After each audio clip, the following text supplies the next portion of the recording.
guest, and my dear colleague, I wish you all a very good evening. On the eve of World Health Day, we welcome you to today's event, which is organized by Religare Enterprises Limited and Religare Care Health Insurance. The health partner of the event are Sir Gangaram Hospital and Sir Gangaram Colmet Hospital. To start the event on an auspicious note, may I request Ms. Gayatri to please recite Ganesh Vandana and Hanuman Chalisa.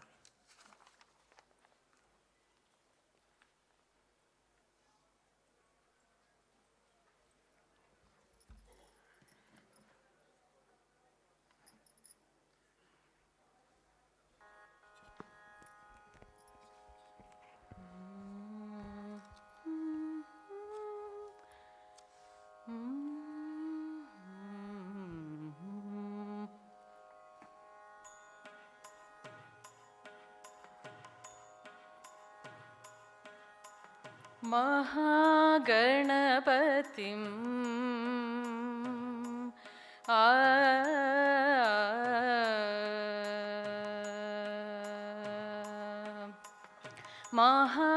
महागणपतिं मनसा स्मरामि महागणपतिं मनसा स्मरामि महागणपतिं मनसा स्मरामि वसिष्ठवामदेवादिवन्दितमहागणपतिं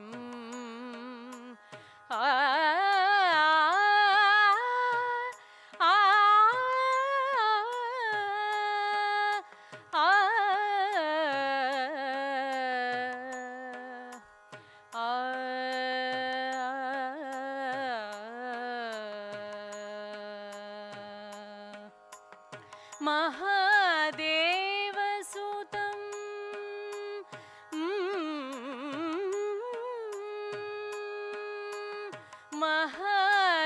महादेवसुतं गुरुगुहनोतं महादेवसुतं गुरुगुहनोतं महादेवसुतं गुरुगुहनोतं मारकोटिप्रकाशं शान्तं मारकोटिप्रकाशं शान्तं महाकाव्यनाटकदिप्रियम् महाकाव्यनाटकदिप्रियं मूषिकवाहनमोदकप्रियं महाकाव्यनाटकदिप्रियं मूषकवाहनमोदकप्रियं पप्पमगमरि सरि सनि स पमगम पादानि सरि गम मरि सरि सनि पम सनि पमगम नि पमरि गमरि रि स सानि पमरि स सरि गम महागणपतिं मनसा स्मरामि वसिष्ठवामदेवादिवन्दित महागणपतिम्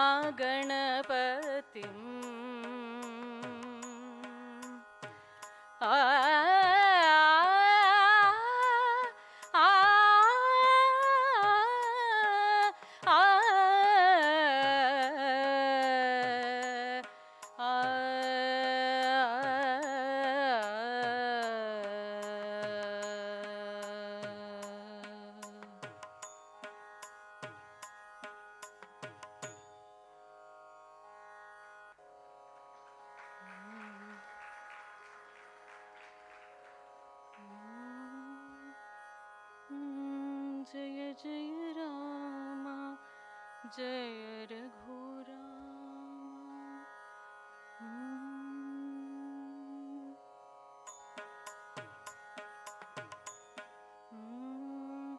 श्री गुरुचरण सरोज रजा निज मनु मुकुर सुधारी बरनौ रघुवर विमल जसु जो दायकु फलचारी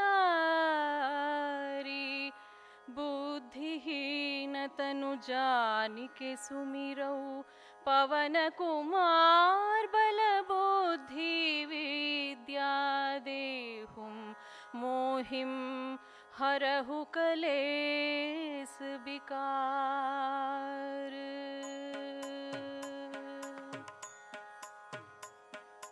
जय हनुमान ज्ञान गुण सागर, जय कपीसति हुम लोक उजागर।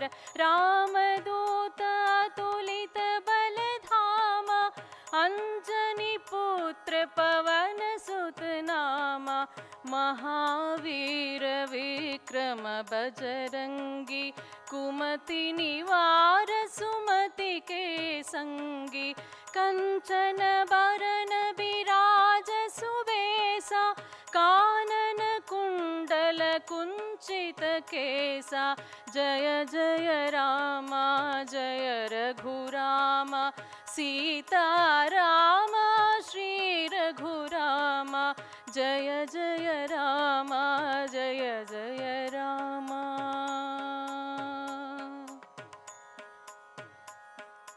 हाथ वज्र औ ध्वजा बिराजै, कांधे मूंज जनेऊ साजै।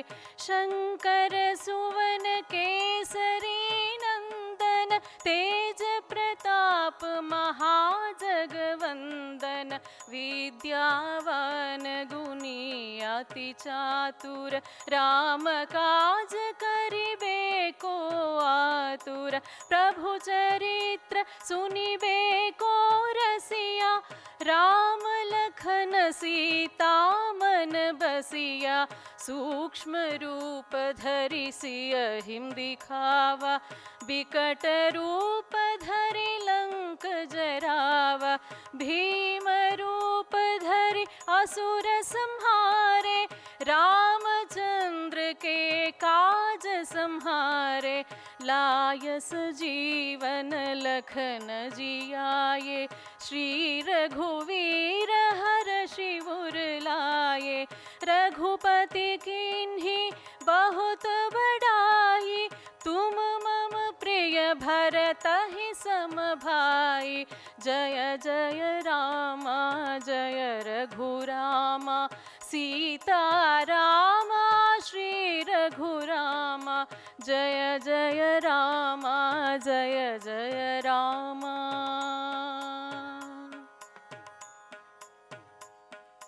सहस वदन तुम्हरो यश गावै, अस कहि श्रीपति कंठ लगावै। सनकादिक ब्रह्मादि मुनीसा, नारद सारद सहित अहिसा। जम कुबेर दिक्पाल जहांते, कवि कोविद कहि सके कहांते। तुम उपकार सुग्रीवहि कीन्हा, राम मिलाय राजपद दीन्हा। तुम्हरो मंत्र विभीषण माना, लंकेश्वर भय सब जग जाना। युग सहस्र योजन पर भानु, लील्योताहि मधुर फल जानु। जय जय रामा जय रघुरामा, सीता रामा श्री रघुरामा। जय जय रामा जय जय रामा।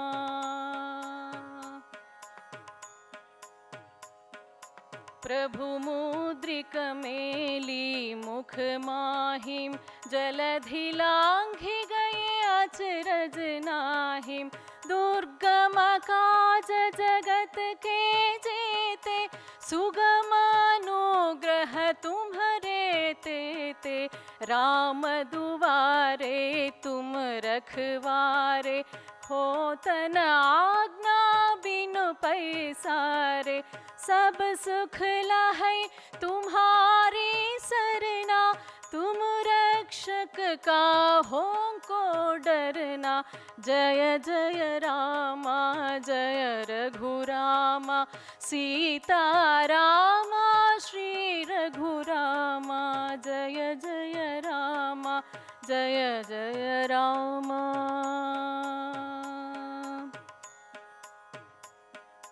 आपन तेज संहारो आपै, तीनों लोक हांकते कांपै।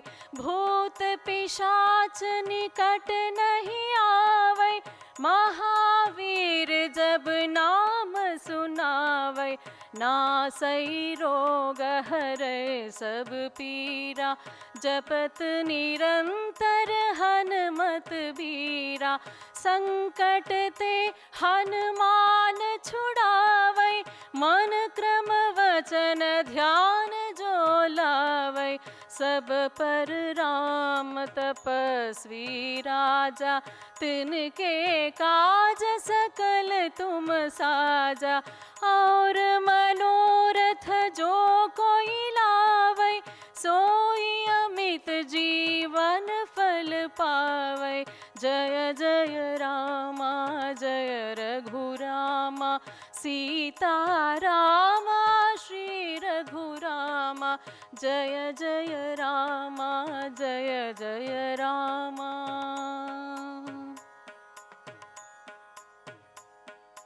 चारों युग परताप तुम्हारा, है प्रसिद्ध जगत उजियारा। साधु संत के तुम रखवारे, असुर निकंदन राम दुलारे।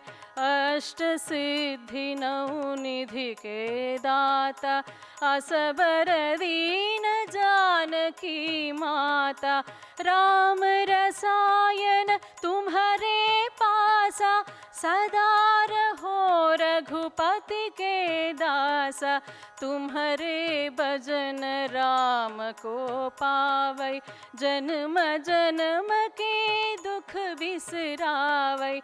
अंत काल रघुवर पुर जाई, जहाँ जन्म हरि भक्त कहाहि। और देवता चितन धरहि, हनुमत से सर्व सुख करई। संकट कटै मिटै सब पीरा, जो सुमिरै हनुमत बलबीरा। जय जय रामा जय रघुरामा, सीता रामा श्री रघुरामा। जय जय रामा जय जय रामा।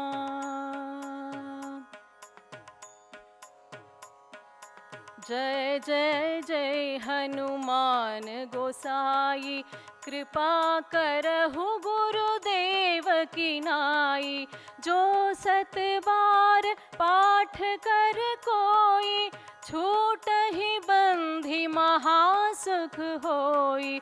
जो यह पढ़े हनुमान चालीसा, होय सिद्धि साखी गौरीसा। तुलसीदास सदा हरि चेरा, की जय नाथ हृदय महडेरा।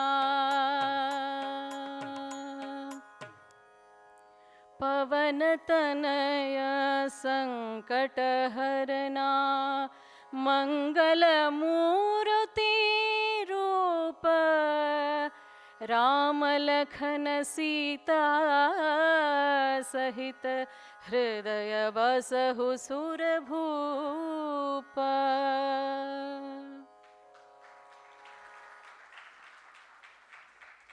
Thank you.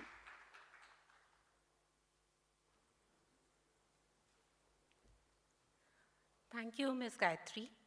I now request our Executive Chairperson, Dr. Rashmi Saluja, to share her thoughts and set the context for the evening.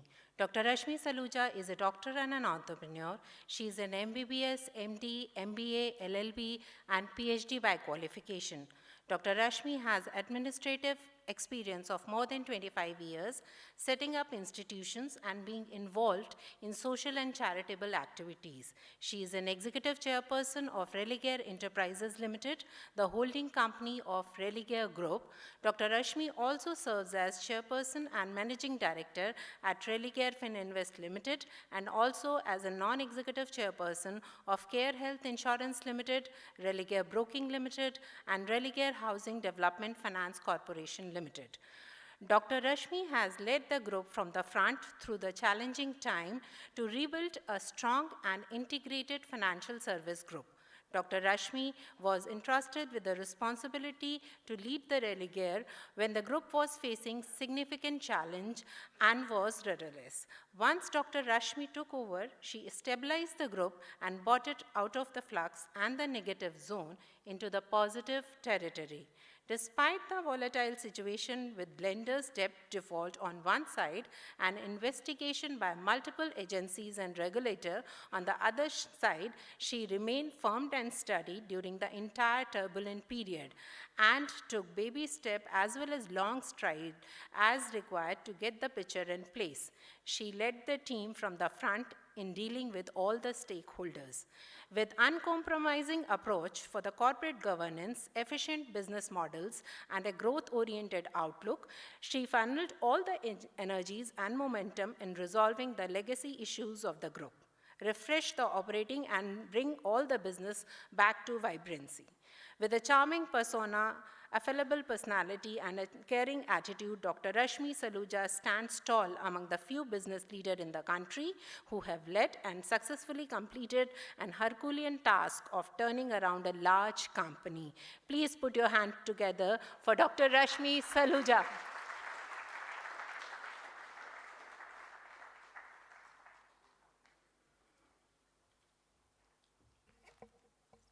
Too much of an introduction in front of Babba and Dattaji. Sorry. Good evening, ladies and gentlemen. Thank you so much for coming over today evening to bless us and share our thoughts for today.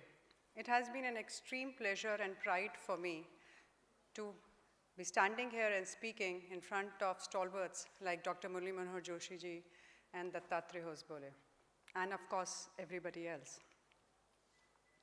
The reason that I am standing here talking about Religare is only one thing. When I took over, I asked Dr. Joshi, I said, is it going to be a difficult journey? He says, every journey is difficult. As far as you are sincere, it becomes better. You don't have to be necessarily brilliant. You have to be just honest and sincere. And that's exactly what I tried to do. And today we stand here. A couple of years back, and in fact, when COVID was about to phase out, I had a conversation with Dattaji, and he said, this is a process that you have to keep pondering. More important is not what has just that country has faced. More important is, do you have a plan forward? Whether it is just talking about the COVID or creating an infrastructure, or actually talking about all those people who have been front workers and their mental health and how they are being encouraged for actually taking it forward. In fact, today's evening is exactly talking about that. We have some amazing set of speakers here and the jury who have actually gone here to talk about their experiences, how they have dealt with COVID, and how they have helped the society at large. Important is not only to talk about the government. Government is doing exactly how they should be doing and more. But are we participating in that enough to make the society as a more livable place? So that's exactly how we are going to be talking about. And again, I want to thank all of you to be here and be part of our journey. Government, Dr. Joshi was responsible for bringing an epoch-making amendment in Indian Constitution by inserting a new Article 21A to provide free and compulsory education to all children between 6 to 14 years as a fundamental right. Dr. Joshi also launched a unique program, Sarv Shiksha Abhiyan, which was recognized by the World Bank as the biggest ever implemented scheme in the domain of primary education. Dr. Joshi received the Outstanding Parliamentarian Award in 2009. Participated in JP movement for Samagra Kranti and restoration of democracy was detained under MISA during emergency from 26 June 75 to March 77 as a president of BJP, undertook Ekta Yatra from Kanyakumari to Srinagar to highlight the sponsored terrorism in Kashmir and hoisted national flag at Lal Chowk. May I kindly introduce and invite Dr. Murli Manohar Joshi ji.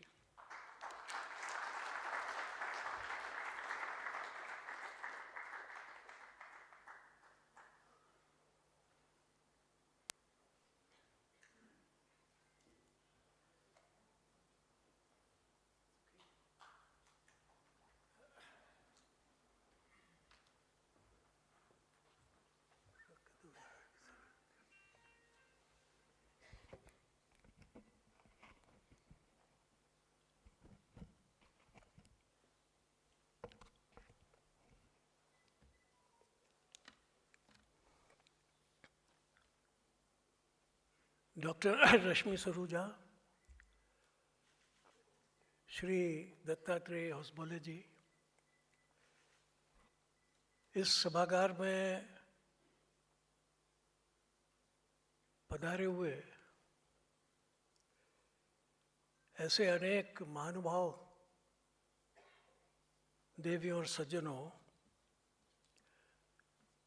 जिनको ये आज इस महत्वपूर्ण अवसर पर दर्शन करने का और मिलने का सौभाग्य प्राप्त हुआ है।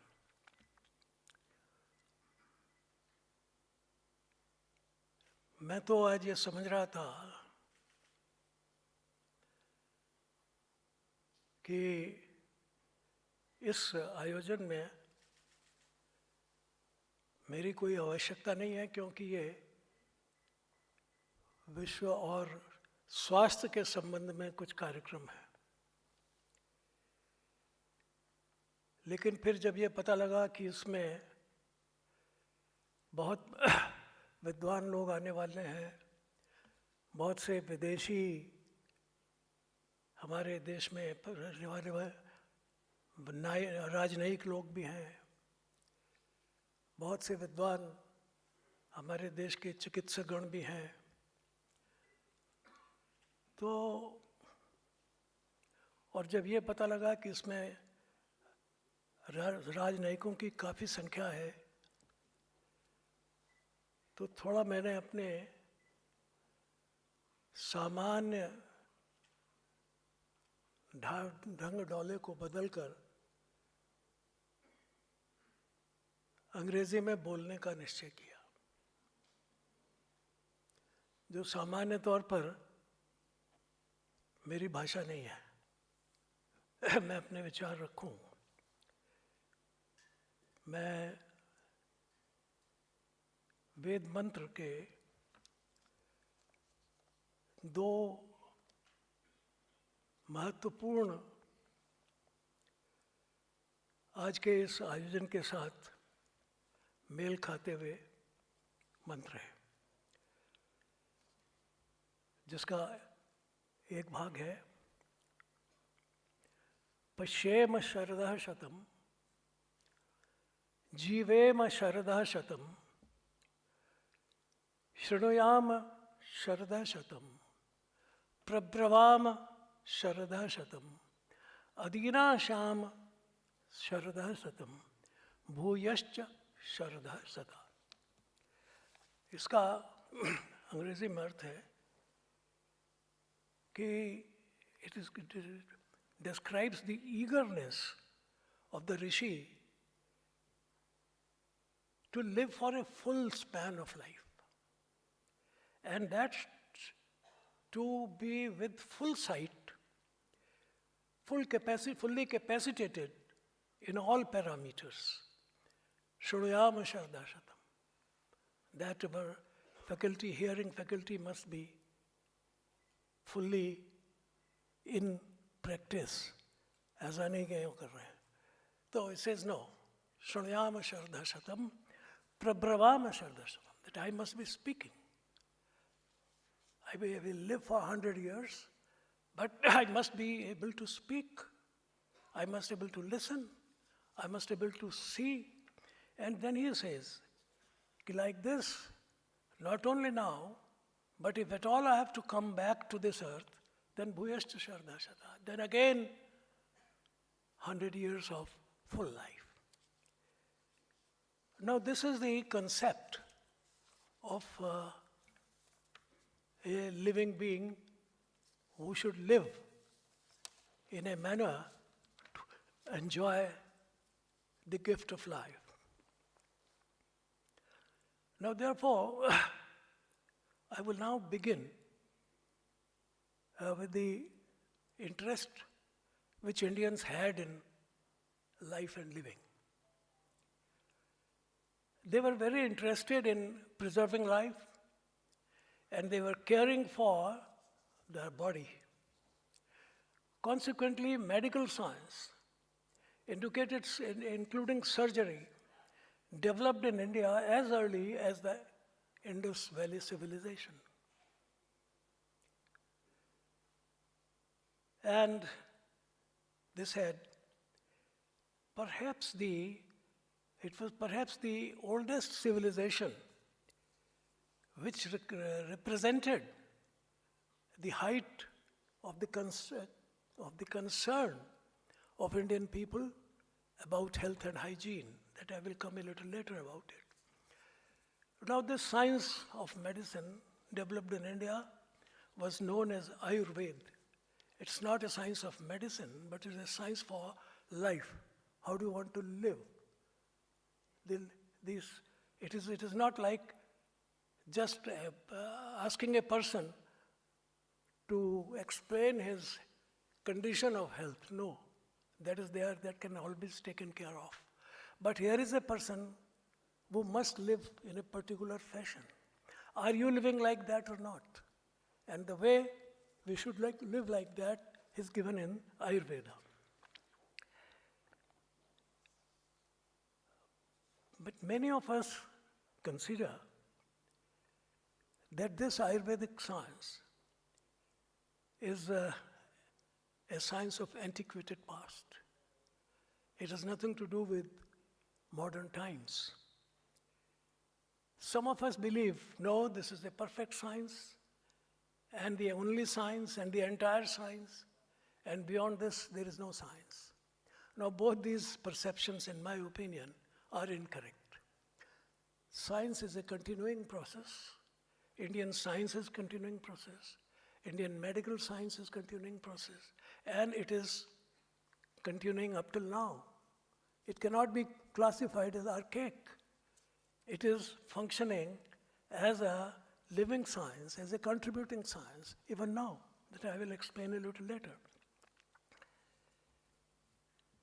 And the literature about Indian ancient sciences says that it is a rational, scientific spirit unparalleled by other civilizations at that time. No civilization at that time had reached those heights on medical science. The beginning of medical science in India has been traced to the proficiency of Indus Valley people. We know that the town planning, sanitation, and hygiene, as represented by the excavations, and the archaeological sites, is something very unique. It shows it is a very, I must say, most ancient and most living example of town planning. The Indus cities had baths, lavatories, drains, freshwater tanks, and interior courtyards. The main drains were cleaned by lifting large, specially made brick manhole covers. And the whole conception indicated a remarkable concern for public health. In the Vedic hymns, especially the Atharvaveda and the other texts, however, references to anatomy, embryology, and hygiene are found scattered all over these texts. The Greeks were aware of the advanced state of Indian medical science. Their own writings, and especially during the times of Alexander's visit, One of the Greek writers, Arian, he describes that during Alexander's expedition in India, he collected a good number of Indian medical practitioners and took them away to Greece. And there are enough number of records which show the effect of Indian medicine in that area, and through these contacts, it later went on to other parts of the country, of the world.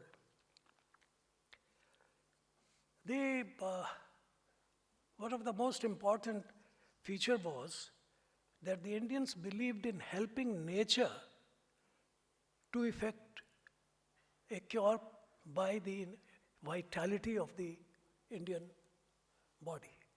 They would not say that, well, because there is a slight deficiency, we must take recourse of a external medicine. No, please wait. It's not desirable. They say that the state of nature, if you are concerned with nature, if you are having a good relationship with nature, nature helps you because you are part of nature. According to the original Hindu view, and which is now accepted by modern science also, that we are the part of nature. We are the creation of nature. The nature is our mother. We are children of nature. Therefore, nature helps us to recover, to keep ourselves healthy, provided we obey the laws of nature. So the Hindus, a large number of sages have discovered what I call the medical truths of that time, and the literature is full of it.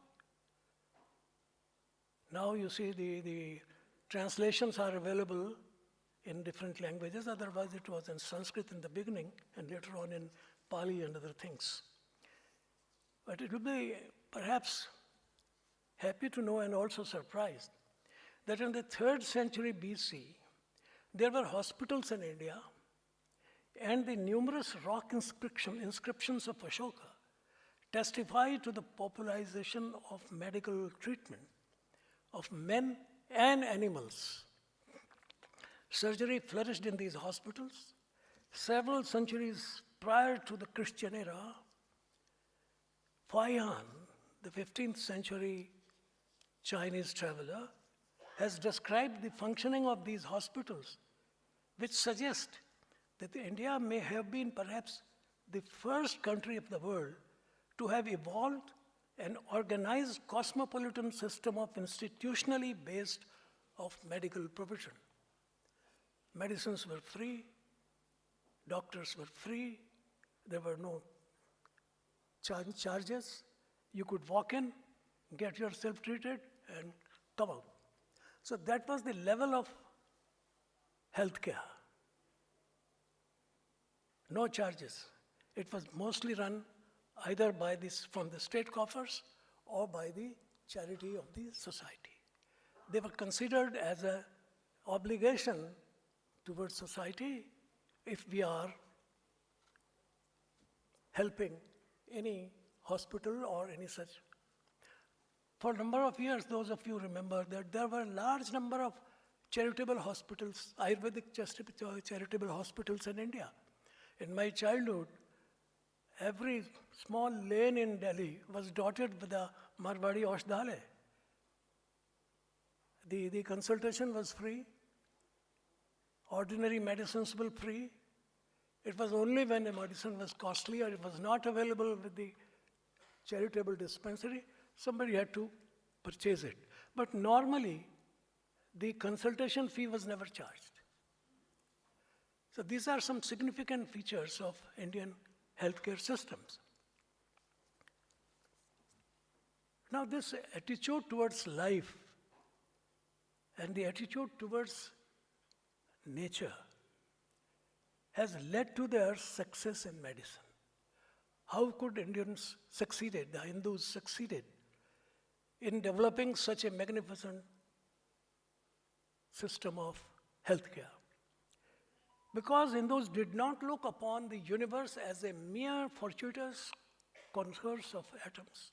It was not just the hitherto and here by moving atoms. But they say that it did not look upon the universe as a mere fortuitous concourse of atoms or as a puzzling labyrinth of purposeless activities and inactivities.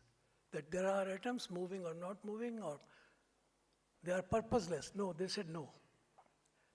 But they believed and understood that the cosmos, as a capable of constituent explanation, an ordered sequence of cause and effort, a mighty whole of which human beings were just one part. For the Hindus, philosophy, science, and religion were inseparable, being different aspects of the real knowledge. That is, the science, philosophy, business, agriculture, they were all parts of the real knowledge. They were parts of that knowledge. And they should therefore, according to Hindu view of knowledge systems, they should be all studied in cohesion, which is unfortunately not yet realized by the modern education system. The belief led them to study medicine not as an isolated subject, but as a branch of their pursuit of reality, Satya ki khoj. So the development of Indian medicine system, Hindu medical system, was a result of the pursuit of truth. What is the meaning of life? How does the life originate? All these issues were discussed in the philosophical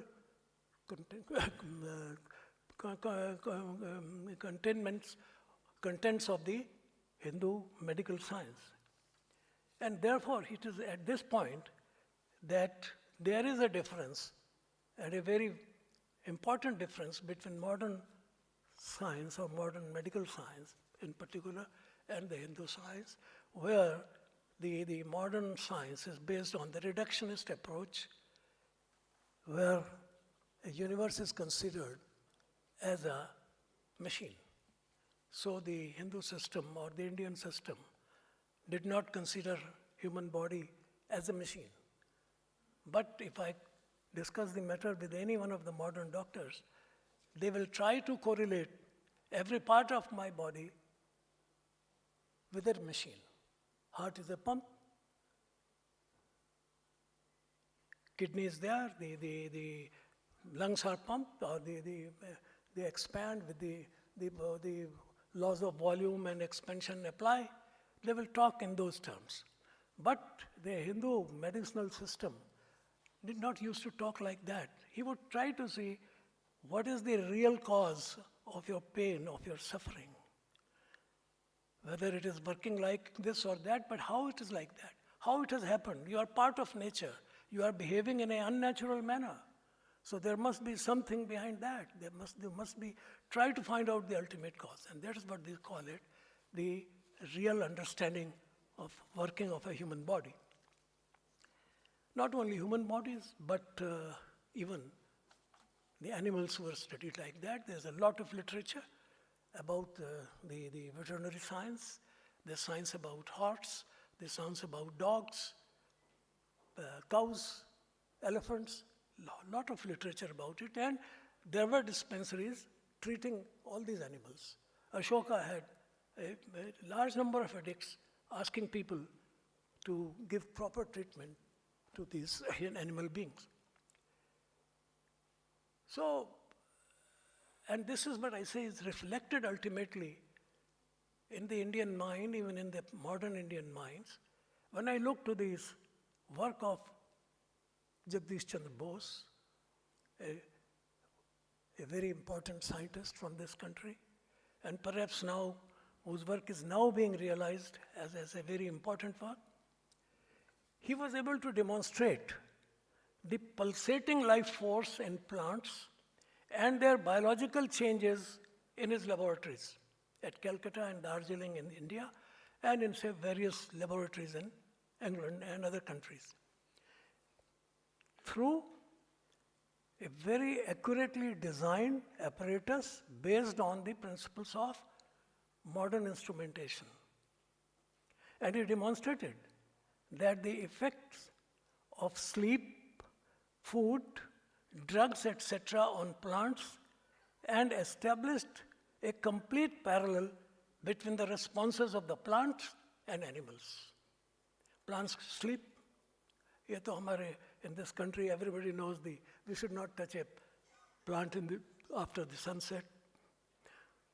But you see, people used to say this is all something superstition. This is not so scientific.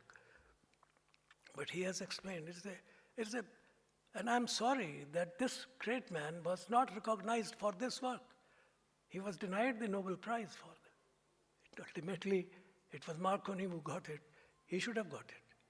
He was the first person to show that you can communicate signals without the wireless technology. And he demonstrated it. But India was under the British rules in those days. Nobody could put his case with great efforts or with great force, and therefore his, I may say, rightful claim of a Nobel Prize was denied. So then you see people say that whatever you are talking is about the hoary past. But even now I can say that there is a very good continuity of this Ayurvedic medical science with the modern science. And it is the whole genomic expressions and biochemical correlates of extreme constitutional types as defined in Ayurveda and the modern genomic sciences. And you see that the Ayurvedic-based methods of phenotype classification of extreme constitutional types allows us to uncover genes that may contribute to system-level differences in normal individuals and which could lead to differential disease predispositions in a first attempt towards unraveling the clinical phenotype principle of a traditional system of medicines in terms of modern biology. Now, this is latest research 20 years ago. So it is a continuing science. We should not consider that it is an archaic science or it is something obsolete. No. It is continuing. It has the continuity since the times of Vedic civilization. There are proofs, the archaeological proofs, the literary proofs, the living proofs, and now the modern scientific proofs. So this is what I say. We should not try to relegate this in background. Rather try to use it as an important component of healthcare systems. Because a country which has already developed a very powerful and robust healthcare system several centuries before Christ cannot be considered as an archaic or a non-scientific or unscientific Christian. The idea is because the Hindus considered themselves as part and parcel of nature, they never tried to conquer nature, while the modern science is an attempt to conquer nature. Therefore, to the whole scientific approach today is providing what I call is a warring mental approach towards nature. Hindus wanted to live with peace with nature. The modern scientist, I have also been a student of modern science for all of my life, but I realized quite long that what the modern science is doing now today was understood several centuries before Christ by our scientists, by our rishis, by our practitioners. So my point today is, please realize the worth of Indian science. And there should not be a conflict between sciences. Science is one continuity. There are certain areas in which the modern science or the present science is doing wonderful work. There cannot be any conflict with that. But it doesn't mean that all what has been done here in this country and has served humanity, not only in this country but all over the world, should be neglected. I wish that such efforts and such programs to create a debate, a national debate in the efficacy of Indian medical system and its utility for creating a much more accessible, affordable, and effective medical system. Thank you very much.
He's a postgraduate from Mysore University in English literature.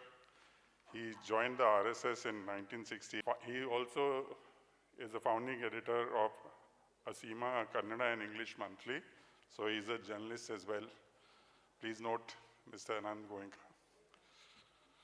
He's fluent, apart from English and Hindi, he speaks fluently Kannada, Maratha, English, and Sanskrit.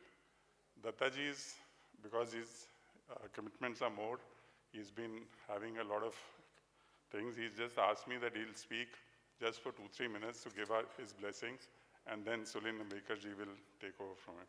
Please welcome, put our hands together for Dattaji.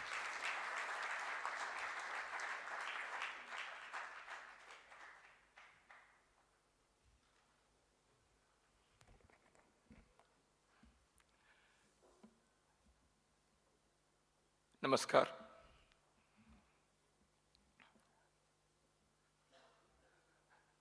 Respected Dr. Murli Manohar Joshi ji, who has been our mentor and guide,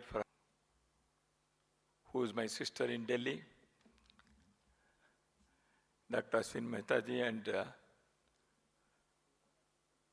elders, sisters and brothers who have assembled here on this very important day. As just now, Dr. Murli Manohar Joshi ji was saying he started with Hindi. I also thought that I would be speaking a few words in Hindi, but having been told that there are very honorable ambassadors coming from other countries, so I have to take refuge in a foreign tongue.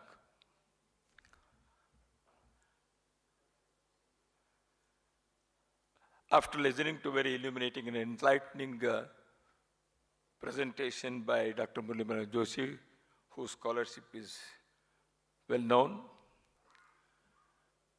I think it would be a sort of arrogance on my part if I add anything to the Indian system of health care or Indian wisdom of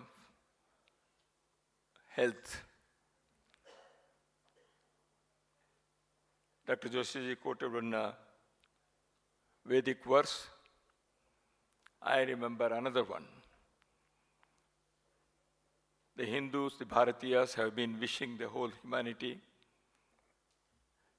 and all creation with these lines: Sarve bhavantu sukhinah, sarve santu niramaya, Sarve bhadrani pashyantu ma kaschit dukkha bhag bhavet. This is also from the Vedas. May all be happy. May all be free from diseases. May all see the good and the noble. And may no one suffer from any misery. That's the meaning of these two lines. Friends, today is a wonderful coincidence. We are observing World Health Day on the 6th of April. Today, on this day, Lord Hanuman has come to on this earth, and that way Hanumanji is known as Chiranjeevi. Hanumanji is known for two very important things which is relevant today on today's occasion. All over India and Hindus wherever they are in the world, they consider Hanumanji as the symbol of strength, symbol of bhakti, the devotion, and all the Vyayamshalas, the gymnasiums in our country, wrestling places in our country, they invariably adore and worship Hanumanji. And there is a wonderful, interesting story in the Ramayana. When the battle was taking place between Lord Rama and Ravan, and as we all know, the younger brother of Rama, called Lakshmana, he fell down because of an arrow attacked him, and he was almost breathing his last, and some medicine was to be brought, and the immediate relief was provided by Hanumanji. We all know the story that he brought the Sanjeevani medicine from the hills. And it's a wonderful story that Hanuman came to the succor of relief of Lakshmanji and he brought medicine. So today is World Health Day, and also today is Hanuman Janmotsav. So I think it's a wonderful coincidence. Coming to the Indian perspective on COVID and post-COVID thing, I do not want to dilate much on that. I had told Dr. Rashmi and Dr. Swin Mehtaji that I will not be speaking much. And during the lockdown days, the COVID is now almost, it's past, but still there is a lurking fear of variants. Every now and then we have been warned by the medical experts, the governments and the healthcare people that new variants are coming. However, the Indian experience of combating this challenge of pandemic was something unique and exemplary. As just now Dr. Joshi put, the Indian wisdom of healthcare helped millions of people because of their home medicines. I don't dispute the important significance of modern medicines. How they have saved the humanity is no doubt to be acknowledged in golden letters, but at the same time it should be underlined that millions of homes and hearts in this vast country, they also took to the home medicines, like they had the kada, they practiced these things and their pranayamas and many more such things. They saved hundreds of lives. So when Dr. Joshiji was explaining about the Ayurveda and Indian medicine system, during the days, I remember during the days of lockdown, a new norm in the post-COVID era is going to emerge. That is what we were all reading in various articles published within this country and elsewhere in the world. And what is that new norm? A new lifestyle will have to be adopted. Health is not only on the basis of medicines. When you are attacked with a disease, you go to a doctor, you go to a physician and take medicine. But the Indian system says that you have to have your lifestyle in such a way, your food, your habits, your daily works, all these things are important. If you don't consider your food as your medicine, you will be compelled to take the medicine as your food. So that was the wisdom that our forefathers had. But having said this, I would also say that there is a need, a compelling need, to go for a holistic, integrated medicinal system for this country and for humanity. Because the modern medicine, the allopathic system, has definitely contributed to the healthcare. We should not discard it.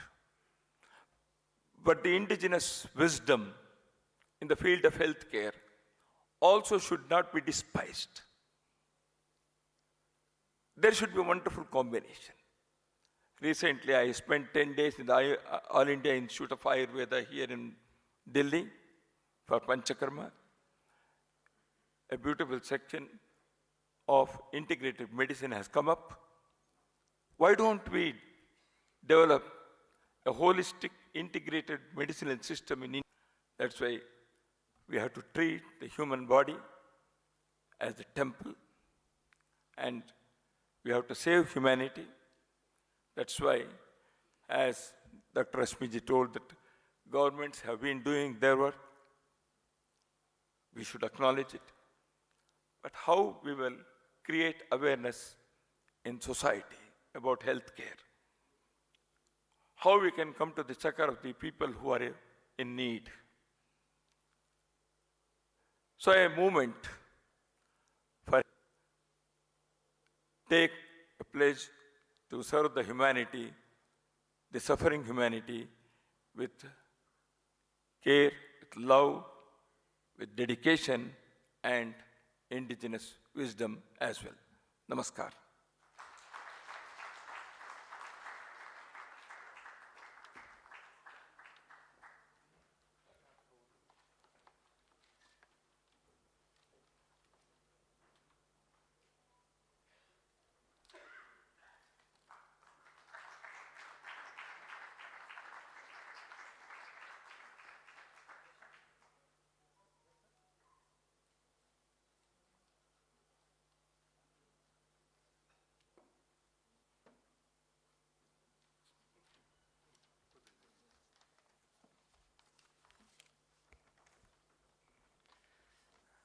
Good evening, everybody. My name is Rajesh Sharma, and I work with Religare Enterprises as President Group Internal Audit. साथियों, आज हमारे बीच आदरणीय श्री सुनील अंबेकर जी उपस्थित हैं। सुनील अंबेकर जी राष्ट्रीय स्वयंसेवक संघ में प्रचार प्रमुख का कार्यभार संभालते हैं और करीब 40 साल से संघ से जुड़े हुए हैं। आप भारतीय राष्ट्रवाद और छात्र राजनीति के गहन अध्ययनकर्ता हैं। आप अखिल भारतीय विद्यार्थी परिषद के राष्ट्रीय संगठन मंत्री भी रह चुके हैं। इन्हीं शब्दों के साथ मैं श्री सुनील अंबेकर जी से आग्रह करूंगा कि वो मंच पर आएं और अपने विचारों से हम सबको प्रेरित करें।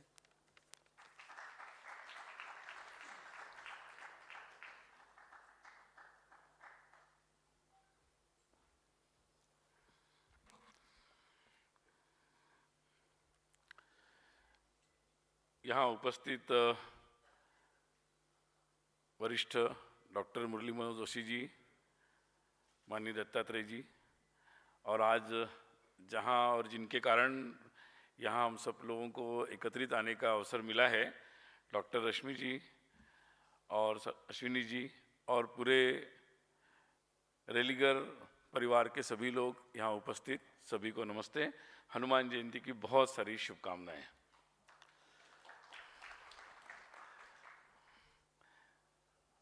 नॉलेज के बारे में, आयुर्वेद के बारे में, हनुमान जी के बारे में काफ़ी कुछ पहले ही कहा गया है और मैं उन सब विचारों से सहमत हूँ।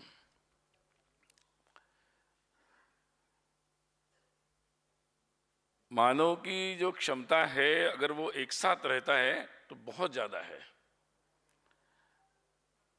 जैसे कोविड के बारे में है कि जब कोविड आया, अगर व्यक्ति अकेला अकेला सोचता है तो एक एक परिवार पर बहुत बड़ा संकट था,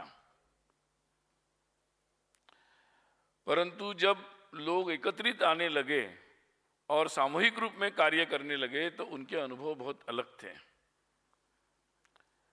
क्योंकि life and death, birth and death के बारे में तो हमारा कंट्रोल नहीं है। हाँ ठीक है, बर्थ रेट के बारे में चर्चा होती है, उसका आज विषय नहीं है,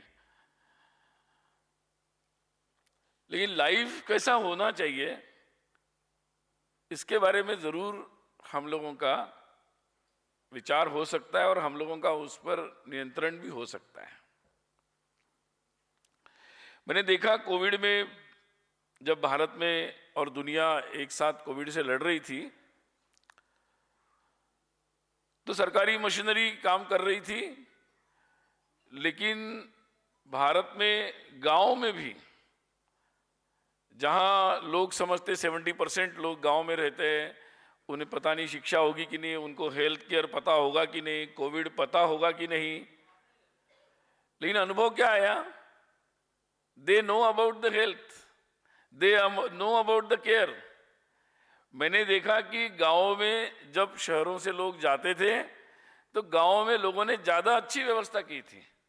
सामूहिक रूप में उन्होंने अपने गाँव में एक ऐसा स्कूल या ऐसा कोई घर बनाया था जहाँ जो भी लोग आते थे, they were keeping them for isolation, they were providing them food, medicine, medical help etcetera, everything, but they were very strict कि आपको 14 डेज आइसोलेशन करना है। अगर हमारे डॉक्टर्स ने बोला है तो they were following it very with full devotion. और मुझे लगता है कि ये जो एक, और मैं सोच रहा था कि ये तो हमने सिखाया नहीं, ये हमारी स्कूल में समझाया नहीं, भारत सरकार का कोई ऐसा प्रोग्राम नहीं था, तो ये नॉलेज कहाँ से आया? तो ये नॉलेज जो है ह्यूमन सोसाइटी के पास और खासकर भारत में बहुत पुराना है। यानी जैसे उल्लेख हो रहा था, बहुत सारे ट्रैवलर्स ने लिखा है, मतलब चाइनीज ट्रैवलर्स से लेकर सब लोगों ने, कि लोग कैसे यहाँ, मतलब 2005 ईयर्स बैक उन्होंने लिखा है कि यहाँ किसी को भी दांत का दर्द नहीं होता। किसी ने लिखा है कि इनका भोजन का स्थान बहुत ही साफ सुथरा होता है। किसी ने लिखा है कि ये भोजन कौन सा अन्न किस तरह से पकाकर खाना है, इसका नॉलेज इनका बहुत ही परफेक्ट है। कौन सी बात सीजन में कब खाना, बहुत ही परफेक्ट है। महाभारत में बहुत सारे संवाद है।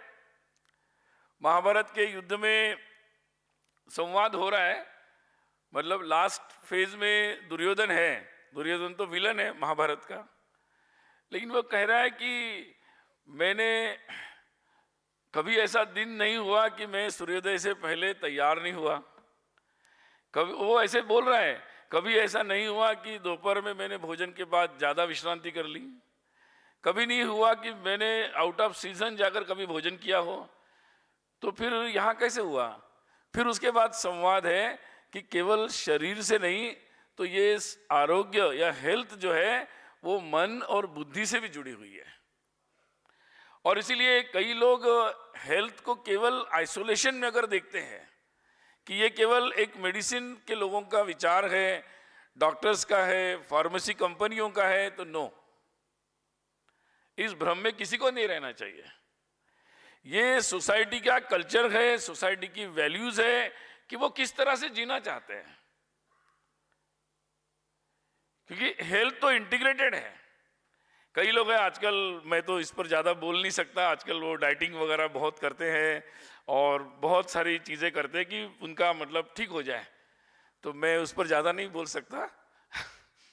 लेकिन मैं एक बात कहना चाहता हूँ इस बात पर, ये बात समझना बहुत ज़रूरी है, क्योंकि जैसे आप जितनी शरीर की चिंता कर रहे हैं उतनी चिंता मन की, क्योंकि मेंटल हेल्थ भी बहुत इंपॉर्टेंट है। और फिर आपकी बुद्धि, आज हनुमान जयंती है तो उसमें सबसे महत्वपूर्ण है कि हनुमान जी की कृपा से आपकी बुद्धि भ्रष्ट होने से बचती है। क्योंकि अगर आपकी बुद्धि भ्रष्ट है तो आप शरीर लेके क्या करेंगे? आपका मन असंतुलित हो गया तो क्या करेंगे? आजकल शरीर बहुत अच्छा है, हाइट बहुत अच्छा, हेल्थ बहुत अच्छा, पैरामीटर्स अच्छे, बट डिप्रेशन है। हेल्थ का बहुत बड़ा प्रॉब्लम है ये। तो बहुत सारी चीजें इंटीग्रेटेड है और इसीलिए मुझे लगता है कि ये अल्टीमेटली लाइफस्टाइल और सोसाइटी किस कल्चर से चलना चाहती है, आपकी संस्कृति क्या है, ये बहुत महत्वपूर्ण है। जीवन में आज नई नई टेक्नोलॉजीज आ रही है, टेक्नोलॉजी तो लेना ही चाहिए। हम हर जनरेशन में मानव ने नई टेक्नोलॉजीज को लिया है, आगे भी लेना है, लेते रहना है। लेकिन टेक्नोलॉजीज लेना, हमारे इकोनॉमिक मॉडल्स बनाना, हमारी पूरी लाइफ कैसी हो, हमारी फैमिलीज कैसी हो, हमारे रिलेशंस कैसे हो, ये बहुत इंपॉर्टेंट है, क्योंकि ये मिलकर पूरा सोसाइटी का हेल्थ बनता है। ये पूरा मिलाकर हेल्थ बनता है। और इसीलिए मुझे लगता है कि बहुत एक it's not just related to body and medicine and some health factors, it is much much beyond that. और इसीलिए एक अच्छे स्वस्थ समाज के लिए मुझे लगता है कि जैसे शरीर का स्वस्थ होना आवश्यक है, मन का भी और बुद्धि का भी। क्योंकि देखिए, कोई भी कार्य जब सामूहिक में करना है, मैं तो जिस कार्य में लगातार लगा हूं उसमें मैंने तो अनुभव यही किया, शहर में, गांव में, समाज में, सभी जगह कोई भी समाज जब एक साथ चलता है तो वो सही चलता है। लेकिन एक साथ कौन लोग रह सकते हैं? आपने चोरों की कितनी अच्छी गैंग बना दी, वो बहुत स्किलफुल है, बहुत अच्छे हैं, लेकिन जैसा ही स्वार्थ आएगा वो एक नहीं रह सकते, झगड़ा होगा ही होगा, होगा ही होगा। और इसीलिए सोसाइटी में भी वो लोग एकत्रित रह सकते हैं, because it matters the character, कि आप कैसे हैं। अगर आप अच्छे हैं तो ही आप दूसरों की केयर कर सकते हैं, और दूसरों की केयर कर सकते हैं तब सोसाइटी एक दूसरे की केयर करती है, तो वो सोसाइटी आगे चलती है, इंटीग्रिटी बनती है और केयरिंग नेचर बनता है पूरे सोसाइटी का। और ये केयरिंग नेचर की जो सोसाइटी होती है वही अच्छा काम कर सकती, वही इंटीग्रेटेड रह सकती और वो बहुत बड़े बड़े संकटों का सामना कर सकती है। मुझे लगता है कि आज के समय में बहुत सारे नए नए टेक्नोलॉजीज आ रही है, नई मेडिसिन आएगी, नए इंजीनियरिंग, बहुत इंटीग्रेशन हो रहा है सब चीज़ों का। बहुत हम भाग्यशाली है कि क्योंकि 1918 में जब स्पेनिश फ्लू आया तो दुनिया की जो स्थिति थी वो अच्छी नहीं थी। अच्छी नहीं थी उसका कारण केवल हमारे पास उतनी टेक्नोलॉजी नहीं थी, वो एक कारण था। शायद आज के समय की हेल्थ केयर सिस्टम या मेडिसिन हमारे पास नहीं थे, लेकिन जो लोग स्ट्रांग थे उस समय 18 जब स्पेनिश फ्लू आया, तो जो लोग स्ट्रांग कंट्रीज थे, पावरफुल थे, मुझे लगता है कि दुनिया की उतनी चिंता उन्होंने नहीं की। भारत तो उस समय फ्री नहीं था, बहुत खराब स्थिति थी। हम लोग सब भाग्यशाली है कि आज दुनिया में स्थितियां बदली, बहुत अच्छे तरीके से हेल्थ केयर सिस्टम आया और मुझे भारत में तो ये अनुभव आया कि भारत में निश्चित रूप से एक ऐसी व्यवस्था बनी, ऐसा वातावरण बना, जिसके कारण भारत में अगर मैं 100 साल पहले की लगभग चर्चा करूं, 1918 की, उस समय जो परिस्थितियां हुई और आज जब 2020 में जब उसके 100 इयर्स के बाद जब ये नया कोरोना आया, तो भारत की स्थिति में बहुत बड़ा अंतर था। और इसकी मुझे बहुत खुशी है कि केवल भारत में भारत के लोगों की चिंता नहीं हुई, तो भारत के पास जितनी शक्ति थी उसका उपयोग दुनिया के लिए एक केयरिंग के रूप में उनकी चिंता भी की गई। ठीक है, जितना था उससे ही थोड़ा दे सके, लेकिन ये नेचर था। और मुझे लगता है कि आने वाले समय में ये बात बहुत ज़रूरी होगी कि मेरा मेडिसिन, मेरा पेटेंट, मैं अपने तरीके से हर समय पर उसको इसी तरीके से उसको केवल एक बिजनेस के रूप में करूंगा नहीं। बिजनेस तो होना चाहिए, it's a part of life, लेकिन केयरिंग फर्स्ट, बिजनेस नेक्स्ट है। ये मुझे लगता है बहुत इंपॉर्टेंट वैल्यू है। इस वैल्यू को आज वर्ल्ड हेल्थ डे पर दुनिया के सब लोगों को समझना अत्यंत आवश्यक है। और इस वैल्यू को लेकर, इस मूल्य को लेकर जब पूरी दुनिया आगे बढ़ती है, तो निश्चित रूप से हम लोग सुना ये आज जो कोरोना आया उसके और भी कई संकट आएंगे, उसको झेल सकते हैं। और कोरोना से जो हम लोगों को सीख मिली कि अल्टीमेटली हमारी इम्यूनिटी अगर कॉम्प्रोमाइज नहीं है और हम लोग और ज़्यादा स्ट्रेंथ हमारी है, तो हम लोग सस्टेन कर सकते हैं। तो मुझे लगता है आने वाले समय में जैसे पोस्ट कोई भी इलनेस के बाद जो पोस्ट इलनेस मेडिसिन होता है, उस पर हम ध्यान ज़रूर दें, लेकिन प्री इलनेस जो हमारी पूरी हेल्थ केयर है, जिसको लगभग छोड़ दिया गया है, उस पर ज़्यादा हम लोग जोर दें। और आने वाले समय में पूरी मेडिकल फैटर्निटी और जितने भी डिसीजन मेकर्स है, पॉलिसी मेकर्स है, वो सब इस पर ध्यान देंगे, ये मैं आशा करता हूँ। और आज यहाँ आप सब लोगों को पुनः एक बार स्वास्थ्य के लिए, दीर्घायुष्य के लिए और बहुत सारी शुभकामनाएं देता हूँ। नमस्ते।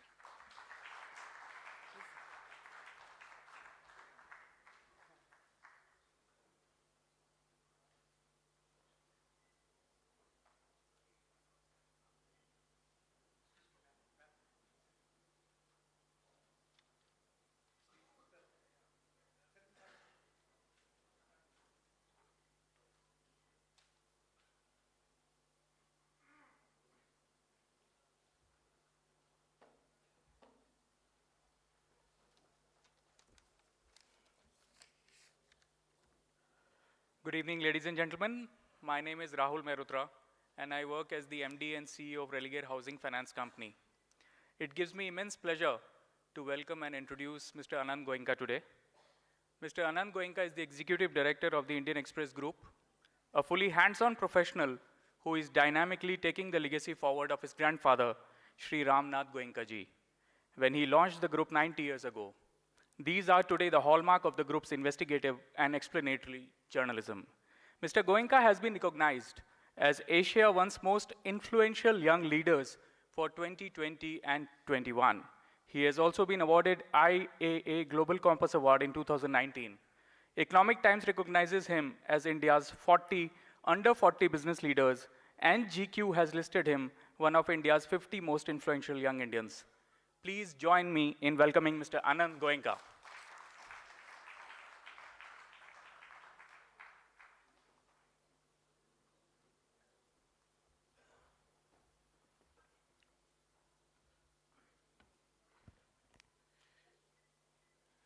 Very good evening, ladies and gentlemen. Joshi ji, namaste aapko. Datta Hospole ji, aapko such a pleasure to hear you speaking. My old friend Sunil ji, lovely to see you. And all our friends, Rashmi ji always does such innovative and interesting things. Today is one of them. Obviously, the weakest part of the evening will be my talk. You'll have to bear with me for that. Rashmi ji asked me to speak on the role of media through COVID. And I must say, COVID has been a significant turning point for media, for all media, specifically for the press. We've all known stories of struggle, that the entire industry, every sector has faced. Press was no different. Journalists were first responders. They worked under tremendous pressure and stress. There was no newspaper. For 3 months, there was no newspaper that was being distributed. We were bearing the cost of printing the newspaper, but it wasn't actually being distributed. And when I think back of those days, it was every day, we played each day, one day at a time, but it was a very tough time for us, for even as business people. It was as apocalyptic as you can imagine, just as it was for the travel industry or even to whatever degree the entire hospitality sector. But it was also a turning point because we saw a newfound love and respect for truth, for objectivity, for domain authority. All the things that we thought people had forgotten were important in journalism. We saw a newfound respect for all those things. At one point, my grandfather, my mother's father, who, is a news hound. He watches the news probably 4 hours a day, 5 hours a day. And he will tell me about news faster than my news editors will. That's how close he's connected to it. And he would tell me कि बेटा मैंने TV पे देखा था कि ये हुआ है, मैंने WhatsApp पे देखा था कि ये हुआ है. And if I would ask him, but WhatsApp मतलब who has sent it to you, और कौन से channel पे आया है, या कौन सा website ने आपको दिया है, he would go blank. He would say, I don't know, phone पे देखा, TV पे देखा, paper में देखा. He wouldn't know which paper, which channel, which website. That changed. With COVID, that changed. People began paying attention. Who has said what? Which news channel has said this? Which newspaper has said that? Which radio channel has said this? Which website has said that? Which Twitter handle has said what? And I think that respect, that importance given to the source of news forced us all to go back to domain authority, to facts, to do the things that we were known to do. And that was very important for us because, anonymity is the worst enemy for journalism. So today, if the Indian Express stands and says that we publish this, we believe a particular news item, or we take a particular stand on a news event, it has value because we are saying we believe it, and where we are, we've been around for 100 years, almost 100 years. And so there's a certain value in that. We were at one point competing with any xyz.com who would say whatever they would want. And it was virtually impossible for an established, credible news organization like the Express to compete with somebody who doesn't really care for his or her reputation, right? So this dynamic changed a lot. And also what changed is the kind of journalism that was selling. It wasn't salaciousness, it wasn't sensational news, it was real stuff that people wanted to hear. So, we've been talking a lot about COVID, the pandemic, but the infodemic was something that was solved or cured with truth, facts, objectivity, domain authority. Famously it's been said that in America, always said that fear sells newspapers. There's a line that I remember when I was studying journalism in Los Angeles. There was a famous line that said, if it bleeds, it leads. So if there was blood in the story, it would be the lead story of the paper. But what we saw here was not that. We saw news that was honest, was not fear-mongering, but one that gave hope. We had done a story, I remember, of one of our reporters, Debojit Deb, did a story in Agartala of a gentleman, Gautam Das, 51-year-old cart puller Gautam Das. We estimated his life savings to be 15,000 rupees. He had saved his whole life savings at the age of 51 was 15,000 rupees. 8,000 rupees of that he spent for buying rice and pulses and distributed it to the needy in the worst time of the lockdown. The Honorable Prime Minister read this piece and mentioned it in his Mann Ki Baat as well. So I think this was the kind of journalism that was in demand. This was the kind of journalism that was getting a lot of traffic. In digital, you can know how many people have read your articles, so lots of views. So if the infodemic was defeated by truth and by old-fashioned journalism, that trend kind of stayed on, right? News is back. Never before has more news been consumed, and never before have more newspapers. Never before has the Indian Express sold so many newspapers. People actually are surprised to hear this when I say this, but the Indian Express is selling more newspaper copies, physical newspaper copies today than it was selling pre-COVID. And that is for a various bunch of reasons, but I think most importantly, there's a demand for credibility. There's a demand for somebody who believes that there is a legacy that they're packaging and selling with. But I think what concerns me is how do we keep the news thriving? How do we keep real, honest, and independent journalism thriving? A lot of my views on India, my views on nationalism have been shaped by two people. Joshi ji, aapko pasand aayega ye sunne mein. There were two people who always stayed at my home when they visited in Mumbai. One was Rajmata ji of Gwalior, and the other was Nanaji Deshmukh. ये दो लोग हैं जो जब भी मुंबई आते थे, they would stay at my home, and I spent a lot of time with them as a child at a very young age, and I was, I learned a lot about India, what it took to make India from these two people. And they shared their stories of fighting with the British, and of course we all know they were fearless people. But they were people who fought anyone who would silence them. And both Nanaji and Rajmata ji, Jashu ji aap to jante honge, they did it in very different ways. They were both very different personalities, but they both did it in their own way. I remember once Rajmata ji was visiting, I'm seeing a lot of foreign faces, so just a show of hands, how many of you all are familiar with Rajmata of Gwalior? Can I get a show of hands if please heard the name? Okay, she was a queen, okay.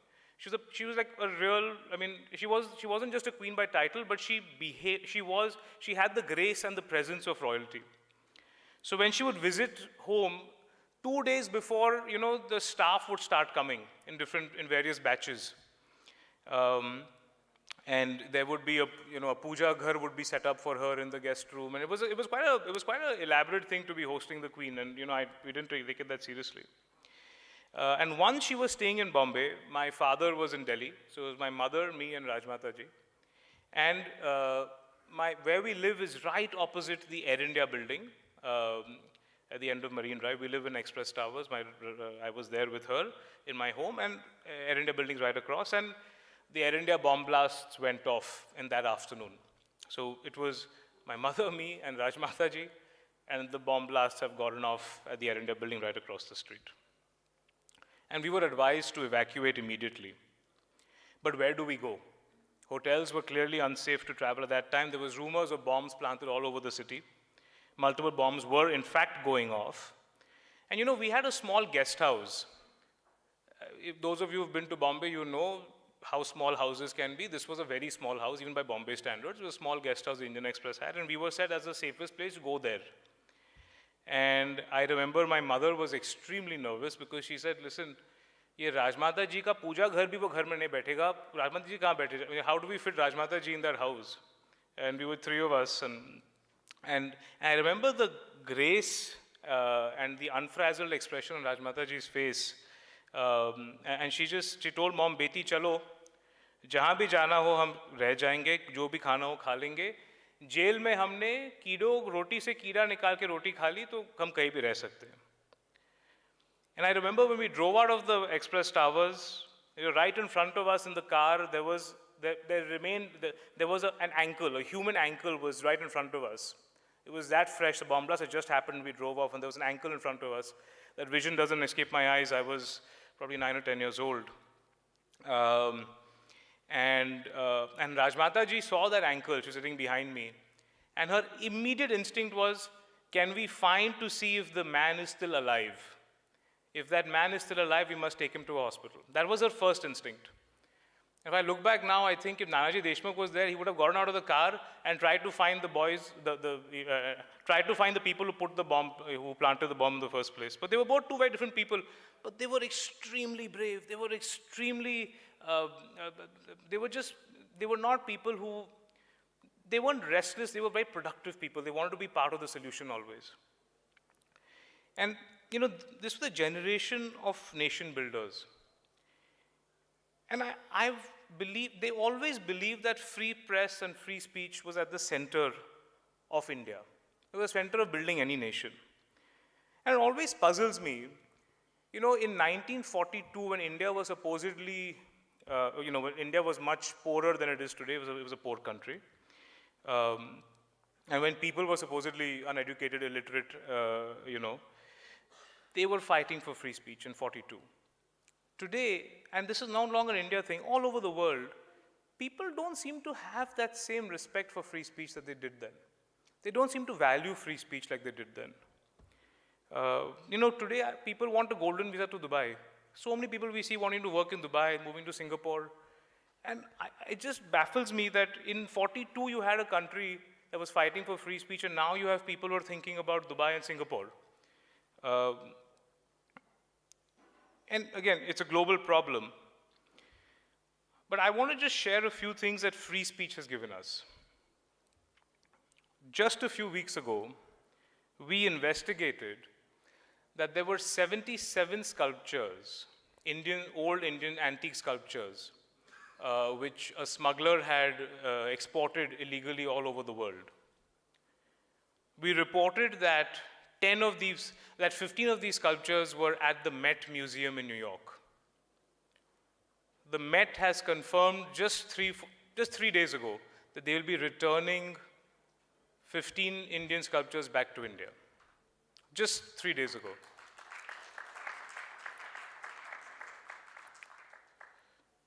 Our Panama paper investigations, just by reading the Panama papers which spoke about all the money, the illegal black money stashed in foreign banks, the government of India has recovered 1,200 crore rupees just by reading the Indian Express, sending notices to the people whose names were published in the paper, and the government has recovered 1,200 rupees.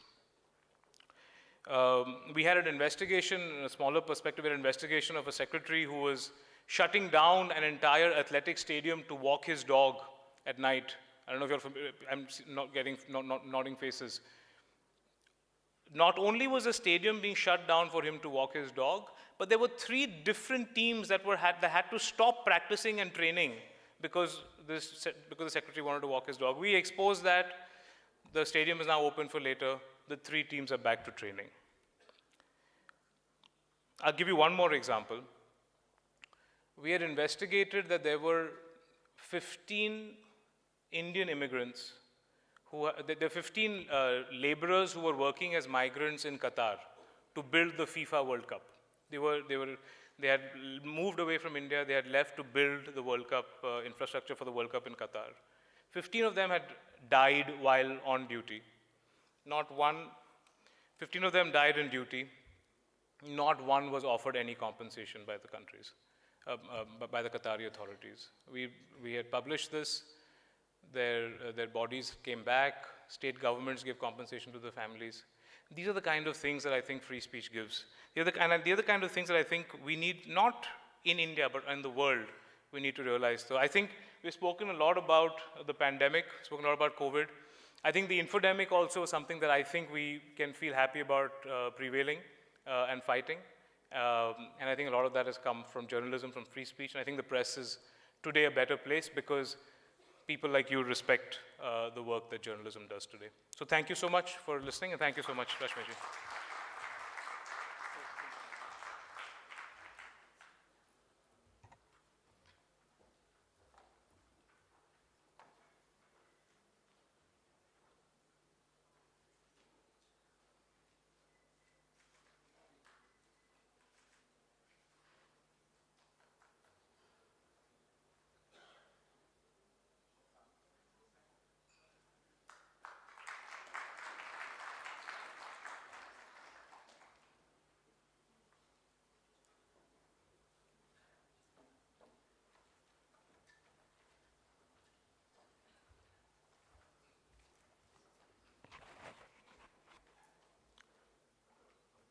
Good evening, everyone.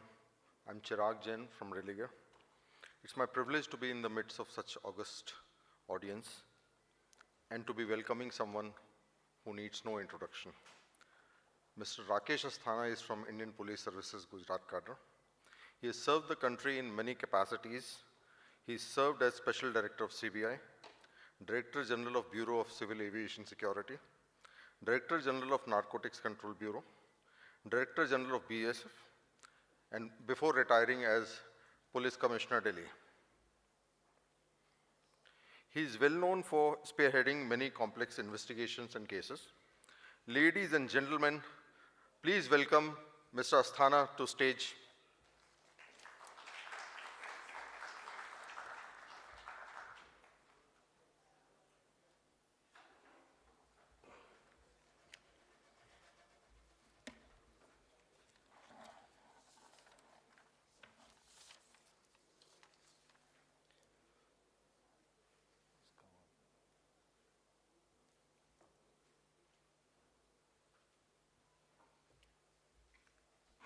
Good evening, ladies and gentlemen. Police generally is understood as insensitive and ruthless. I begin my presentation with a quote of our Honorable Prime Minister in his Man Ki Baat program on 26th April 2020, in which he had appreciated the sensitive side of policing while tackling this pandemic. He spoke with regard to the police, saying that our policemen today are feeding the poor, the needy, and providing medicines. The way the police are coming forward to help, the human and sensitive side of policing has emerged in front of us, has touched our hearts.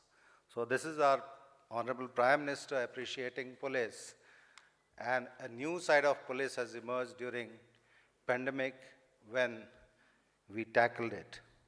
I'll showcase the response of police and the CAPFs in two separate sections, with the specific reference to Delhi Police, which is the largest metropolitan force in the world, 94,000, and the BSF, which is again the largest border guarding force in the world, having a strength of 2,65,000 personnel.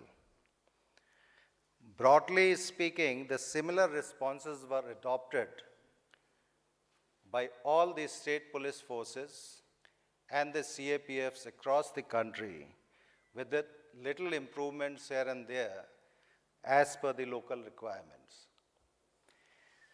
Responses were designed to tackle pre-lockdown, lockdown, and post-lockdown period, and these responses were in accordance with the guidelines given by the Government of India through the MHA under Disaster Management Act.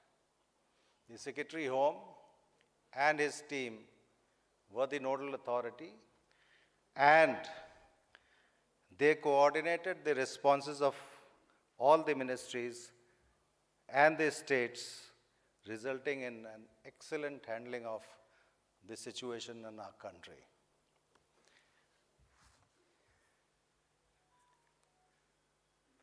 I'll deal with the Delhi police response during the COVID pandemic.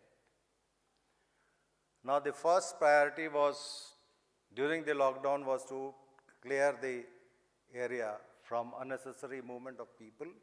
So, we had to enforce the complete lockdown. We ensured that there is a constant patrolling and people are not allowed to go out in public in violation of the guidelines issued by the government. However, there were a few situations where people were supposed to go out. A very well-oiled system of e-passes were rolled out, and they were issued to the people who were in need to travel, so that they are not unnecessarily harassed by the police on road. a helpline was started on which the public can contact police at any given point of time, whether it is day or night. Delhi police has been divided into 15 police districts, and all the 15 districts started engaging with the social entities, and in order to provide food to the needy, a food network was created 24/7, and there was a lot of synergy between the police and various social entities to carry out this work. We had distributed food packets, kits to large number of people across the city. Community kitchens were started. People were traced having the infection, and their mobiles, in case of need, were geofenced so that they can be tracked. Delhi has a large number of migrant population. The laborers come from across the country to work here. And as we remember, there was a lot of panic amongst them, so that in order to contain the panic and to instill a sense of confidence, Delhi police started shelters for the migrant laborers and isolated them and given them food and shelter. Transport was provided to the needy during the emergency. You can see in the slide the policeman carrying a patient in the PCR mobile to the hospitals. There were various instances where needy women were given the ride in the PCRs. Women who were expecting were taken to the hospitals by the policemen in their PCR vans. Senior citizens. Delhi police has a very well organized senior citizens security scheme, in which those senior citizens who are living alone, whose family members are away, they are taken care of. During the pandemic, all the beat constables, police station staff were asked to visit them and to look after their needs. We all remember during the second phase of pandemic, there was a huge crisis of oxygen, medical oxygen, and a lot of problems were there. So in accordance with the instructions of the government, Delhi police provided green corridors for the supply of oxygen to various hospitals, and this had really solved the issue of oxygen supply in the city during those difficult times. Our police personnel had donated in large number plasma under the program called Jeevan Rakshak, and large number of lives were saved through these donations. The worst part of the crisis was that the family members were not ready to go to the crematorium where the death has taken place to dispose of the dead bodies. The policemen on duty took charge of that, and they had cremated large number of bodies in the crematoriums.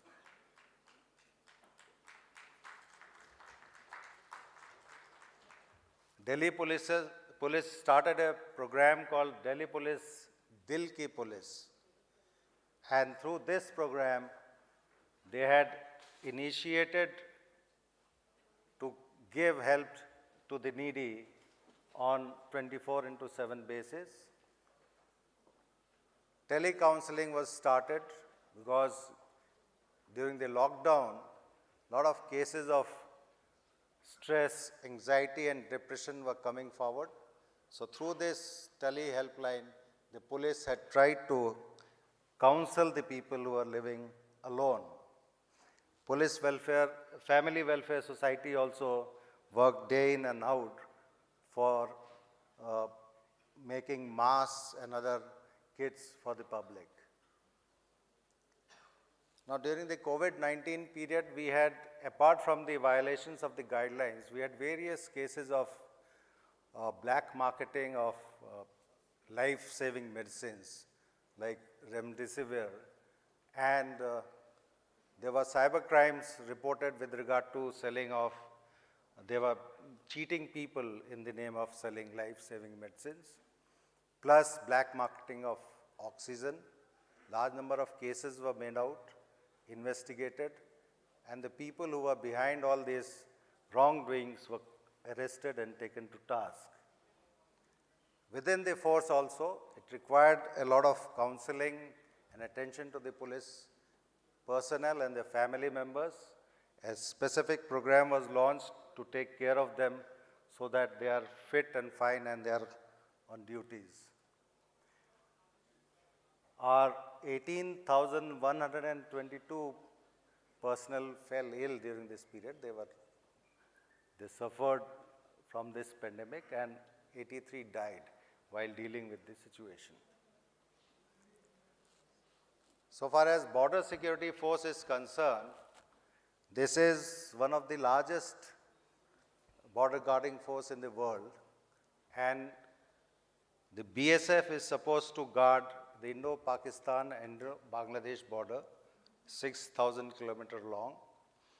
And apart from guarding the borders, we are mandated to look after the villagers living within 15 kilometers area of the border.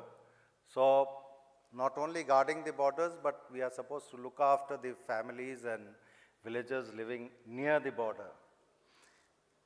Jeevan Paryant Seva, that is the motto of the BSF, service unto death. So in pursuance of that, the BSF had tackled this pandemic on the borders and the villages which are on the borders and helped the people there.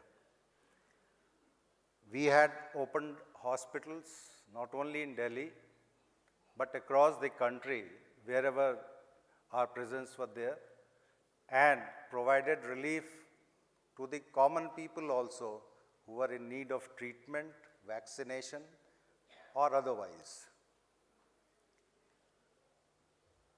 During the pre-lockdown period, we had carried out a very big campaign to make the people aware about the measures which they are supposed to take to prevent this. In the capital, we had started not only the hospitals, but oxygenated beds, and during the second phase, we had in fact also set up 2 mini oxygen generation plants to treat the patients in case of need. On the international borders, large number of people are engaged in farming. They keep on going to their fields regularly. So in order to help them to continue with their activities, the BSF personnel help them during the harvest and during their movement on the borders by way of providing the equipments to sanitize them or to take care of this pandemic. Then West Bengal,